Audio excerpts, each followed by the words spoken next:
Alhamdulillahirabbil alamin wa bihi nasta'inu ala umurid dunya waddin. Wassalatu wassalamu ala nabiyyina Muhammadin wa ala alihi wa sahbihi ajma'in. Amma ba'du. Sahabat Nurmi yang dirahmati oleh Allah Subhanahu wa taala. Adakah di antara kita memiliki pengalaman di waktu kecil, yaitu apalagi di bulan Ramadan, yaitu kegiatan tadarus malam hari hingga waktu sahur, hingga subuh nginap di masjid. Lalu ketika muazin mengumandangkan azan, banyak di antara mereka-mereka yang menginap di masjid itu pulang dan tidak ikut sholat jamaah di masjid. Atau bahkan ada kegiatan maulid Nabi kah, atau Isra Mi'raj malam hari, atau segala ibadah, segala kegiatan-kegiatan yang merupakan kebiasaan-kebiasaan baik.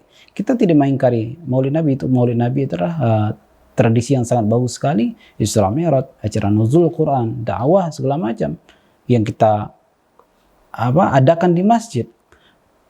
Jangan sampai hanya karena acara ini lalu berkumandanglah azan setelah itu dan tidak kita ikuti jamaahnya. Lalu kita hilang begitu saja, padahal rame di malam harinya. Nah, sahabat Nurmi yang dirahmati oleh Allah Subhanahu wa taala, ada adab berikutnya adalah adamul khuruj minal masjid ba'dal adzani qabla ada'is shalah. Jangan sampai atau tidak keluar dari masjid setelah azan dikumandangkan. Setelah azan dikumandangkan untuk menunaikan salat, kita yang sudah berada di dalam masjid lalu kita keluar.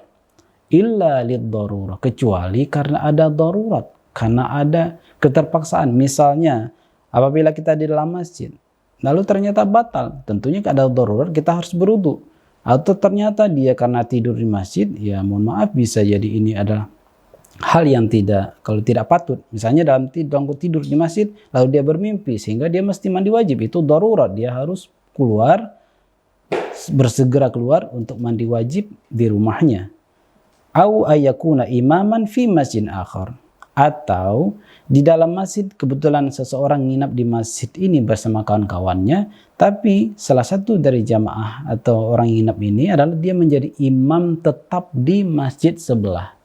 Maka dia boleh keluar dari masjid itu meskipun azan sudah dikumandangkan di masjid itu untuk menjadi imam di masjid satu lagi.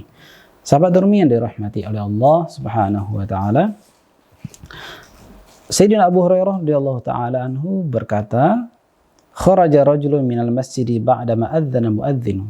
Suatu ketika seseorang keluar dari masjid ketika muazin sudah mengumandangkan azannya. Faqala amma hadza faqad asa Abul Qasim. Orang ini telah mendurhakai Abul Qasim, Sayyidina Muhammad sallallahu alaihi wasallam. Telah berdurhaka kepada Rasulullah sallallahu alaihi wasallam. Kenapa disebut durhaka kepada Rasulullah? Rasulullah ketika dikumandangkan azan datang mendatangi suara azan, datang ke mana sumber suara azan. Maksudnya adalah di masjid. Dikumandangkan azan, datang. Bagaimana kita? Dikumandangkan azan semakin menjauh. Maka itu dikatakan sebagai orang yang bermaksiat kepada Sayyidina Muhammad sallallahu alaihi wasallam. Kemudian Abu Hurairah juga pernah berkata, amarana Rasulullah sallallahu alaihi wasallam, Rasulullah memerintahkan kami, idza kuntum fil masjidi fanudiya lis-shalah fanudiya bis-shalah.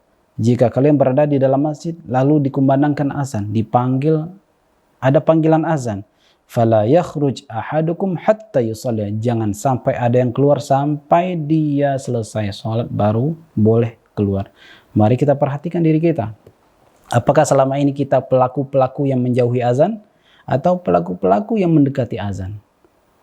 Jika kita adalah pelaku-pelaku yang mendekati azan, di mana suara azan, ada ketertarikan dalam kalbu, ada daya magnet panggilan ilahi dalam azan, lalu kita datangi, maka itulah orang yang taat kepada Rasulullah sallallahu alaihi wasallam. Namun bahaya seandainya kita adalah orang yang dijauhkan oleh Allah.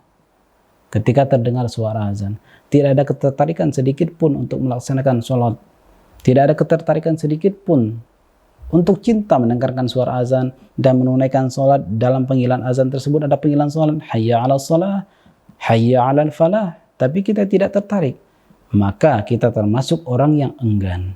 Maka Rasulullah pernah bersabda, seluruh umatku masuk surga illa man aba, kecuali orang yang enggan.